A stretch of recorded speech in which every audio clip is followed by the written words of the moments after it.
আসসালামু আলাইকুম। গোপালনগর গ্রামে এসে খুবই ভালো লাগছে। আর গোপালনগর গ্রামটা যে এতটা সুন্দর সেটা আমি জানতাম না। গোপালনগর গ্রামে গিয়ে আমার খুব সুন্দর একটা অভিজ্ঞতা হয়েছে। সেই গ্রামটিতে গিয়ে আমি 1990 সালের চিত্রগুলো খুঁজে পেয়েছি।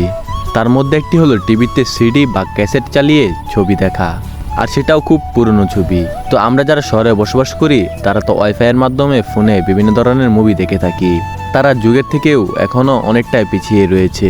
গ্রামটিতে গিয়ে আমার সবচেয়ে বেশি ভালো লেগেছে গ্রামটির পরিবেশ। গ্রামটির পরিবেশ এতটাই সুন্দর যে কারোরই ভালো লাগবে। গ্রামটিতে গিয়ে আমি গ্রামটির প্রেমে পড়ে গিয়েছি। আর গ্রামটির বাজারগুলোও অসাধারণ। গোপালনগর গ্রামটা যে এতটা সুন্দর হবে সেটা আমি কখনোই কল্পনা করিনি।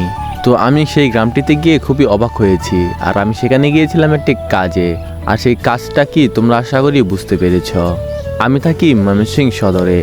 সেই সদর থেকে এই গ্রামটিতে গিয়ে আমার কী পরিমাণ যে ভালো লেগেছে সেটা তোমাদেরকে বলে বোঝাতে পারবো না। শহরে থেকে যানজটের আওয়াজ, ধুলাবালি এইসব আর ভালো লাগে না।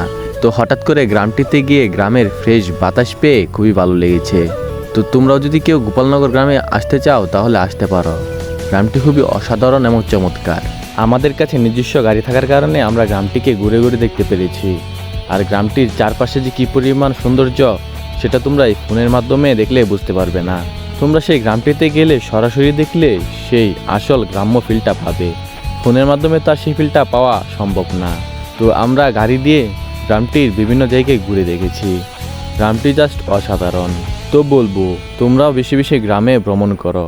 আর গ্রামে ভ্রমণ করলে যে কী পরিমাণ ভালো লাগে সেটা তোমরা যারা ভ্রমণ করো তারাই বুঝতে পারবে। গ্রামের পরিবেশ, গ্রামের নীরবতা, গ্রামের ফ্রেশ বাতাস কী পরিমাণ ভালো লাগে সেটা শুধু একমাত্র শহরে যারা থাকে তারা গ্রামে গেলেই বুঝতে পারে।